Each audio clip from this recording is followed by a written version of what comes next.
All right, what I'd like to do in this video is just show you a few examples, recommend my method maybe of approaching these problems. I will expand on it a little bit later to show you some shortcuts, but let me give you the very basic, straightforward, most simplistic way to solve these. If you use this method, you can get every single problem right every single time, as long as you can do basic algebra. And then I'll show you some kind of shortcuts a little bit later on. But let's take a look at this. Based on what I said in the last video, based on what we said when we discussed the conservation of momentum, we know that whatever momentum the objects have before this collision, I guess I should explain, guys, on the left, this is before the collision, and then after that little squiggly line, that's after they've collided. So a moving object collides with a stationary, and then afterwards they're both moving to the right, but we don't know the final velocity of the second one. All right, so we know that the total momentum they both share collectively before and the total afterwards has to be the same. That's not going to change, and that's why this idea of momentum and conservation of momentum is so powerful. So what I recommend is step one, you want to set your equation up. Okay, so I'm gonna go through very step by step by step. You don't have to write every one of these steps, but I want to be as clear as possible. And I'll slide that up. All right, so your initial total momentum must equal your final total momentum. You can't violate that law of conservation. And that was the wrong thing to click. Or maybe it wasn't. All right, so step number one. Step number one, we know the initial is equal to the final. So what I can do is I can expand that. The initial total momentum is simply the momentum of A initially plus the momentum of B initially. Okay, so that's what the initial total momentum is. And the initial final momentum is the final of A plus the final of B. So I just kind of expanded that in the middle equation. Then I can go one step further because I know momentum, P, is just mass times velocity. So it looks really complicated with all these variables, but as you move from left to right, I'm just expanding it. The initial total and the initial final are really the sums of the A and B initially and A and B final. But I can also expand that. The initial momentum of A is the mass of A times the initial velocity of A. And the initial momentum of B is the mass of B times the initial velocity of B. And I could do the same on the other side, just substituting in the final velocities. So what we're basically getting is we're saying, find the momentum of A and B initially, add them together, find the momentum of A and B afterwards, final, and then add those together. Step two is just plug in the known values. So I'm working off the equation you see on the right. The mass of A was 7. The initial velocity of A was 8 to the right, so I'm going to make it positive. The mass of B was 2, and initially it was at rest. It wasn't moving, so I put in 0. On the other side, afterwards, it's still masses of 7 and 2 for A and B, so A is still 7 kilograms, but now it's only going 2 meters per second to the right, which is why I put in 2. And then I'm going to add to that the mass of 2 kilograms times this unknown final velocity of B. And if I just solve that out algebraically, you should find that the final velocity of B must be 21 meters per second. That's ridiculously fast, but I made this problem up and I didn't do such a good job of representing a realistic scenario.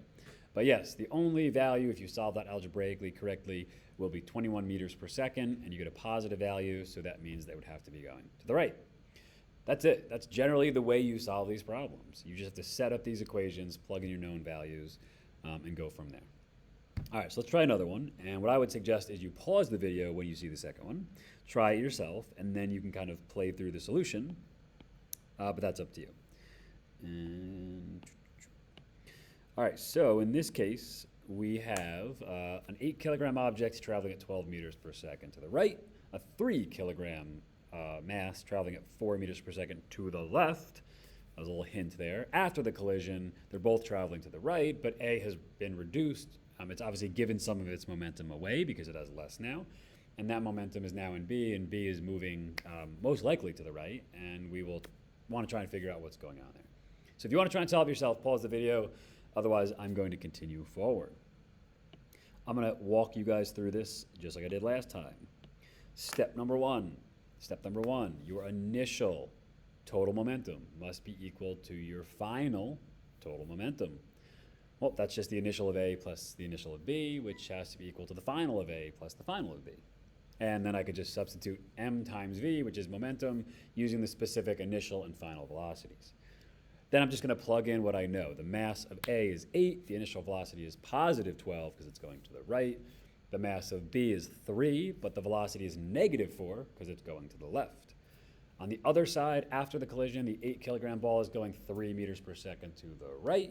That's why I put in a 3, and the 3 kilogram object is going at some unknown final velocity, but we know both sides have to be equal because momentum is always conserved. If I solve that out algebraically, you should find that the final velocity of that ball, in order to maintain the same amount of momentum on both sides, has to be 20 meters per second. It's positive, so that verifies that it is going to the right. If you got a negative value, that would tell you, wait a minute, that ball must be going to the left. That doesn't really make sense in this case, because if they collide and B was going left while A was going right, then B must have passed through A. So you wouldn't expect to get a negative value, because that would literally kind of defy the laws of physics. Positive 20 makes sense. The momentum is conserved. All right, I'm going to throw one more up here, let you guys try it yourself. This one's a little bit more complicated, but I want to show you guys that the same process can solve basically anything. All right, so here we got 3 objects, a 2 kilogram, a 5 kilogram, and a 3 kilogram. A is traveling 4 meters per second to the right, B is traveling 2 meters per second to the right, and we don't even know what the initial velocity of C is. But we know that after this collision, A is now moving 6 meters per second to the left, B is moving 4 meters per second to the left, and C is moving 1.67 meters per second to the right. So first off, there's only one initial velocity for C that will allow momentum to be conserved. So that is the velocity we need to find. That is the first thing we'd like to check up on. I've added one extra piece to kind of connect back to what we've studied previously. I also want to find out what the impulse that A experienced, the impulse that B experienced, and the impulse that C experienced is. And I'll show you why in a second. There's a reason I asked that question. Let's start with the initial velocity of C, because that's what we've been solving in the last 2 examples. All right, same thing, you want to pause the video, try and solve it yourself. Recommended, but you don't have to. All right, so let's go ahead and take a look here. Step 1, I don't know where to move this thing. All right, step 1, same thing as before, right? You've got your equation. Now we have 3 objects, so I need the initial of A plus the initial of B plus the initial of C equals the final of A plus the final of B plus the final of C. I could give you 10 objects, and you're going to need A, B, C, D, E, F, G, H, etc. I'm not going to give you 10. That's obnoxious. All right, so if you have 3, it's the same process. That's what I want to get across to you guys. You just tack on an additional momentum, an additional mass times velocity into your equation. So you can see the equation on the right. I've got mv for A initially plus mv plus B, and then I have A, B, and C on both sides. Step 2, I just have to plug in what I know. So I plug in the mass of A, I plug in the initial velocity of A, mass of B, initial velocity of B, so on and so forth. The reason the 6 and the 4 are negative is because they're going to the left. But you guys can look through that and verify that you understand those values. If I go ahead and I solve that algebraically, you should get that the initial velocity of C, the only value that will make both sides equal, is a negative 15 meters per second. Negative implying it's going to the left, and that makes sense. Because it was going 15 meters per second to the right, and you look at that first example, it's moving faster than A and B. They're never going to collide. It's literally just going to fly away from them. So negative 15 makes sense. If you got that, excellent. Now, for the impulse of A, B, and C, we just have to go back and remember that the impulse is equal to several things, but in this case, we can use mass times change in velocity because we have that information. We have the masses, we have the initial and final velocities. So I'm going to throw everything up there at once and then explain how I got those.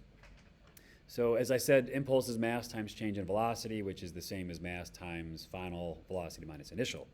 So I just went through and kind of calculated them. You guys can confirm that you get the same values. I took the mass of A, which was 2, right? We know it ended at negative 6, and I subtracted from that the positive 4 because it was 4 to the right. So that gave me negative 10. Wait a second, I lied. Negative 20. Awesome, my math is awesome. So this is negative 20 because negative 6 minus 4 is negative 10 times 2, negative 20. In this case over here, I've got negative 4 minus 2, that's negative 6. 5 times negative 6 is negative 30. All right, you guys have every right to judge me. That's 30, negative 30.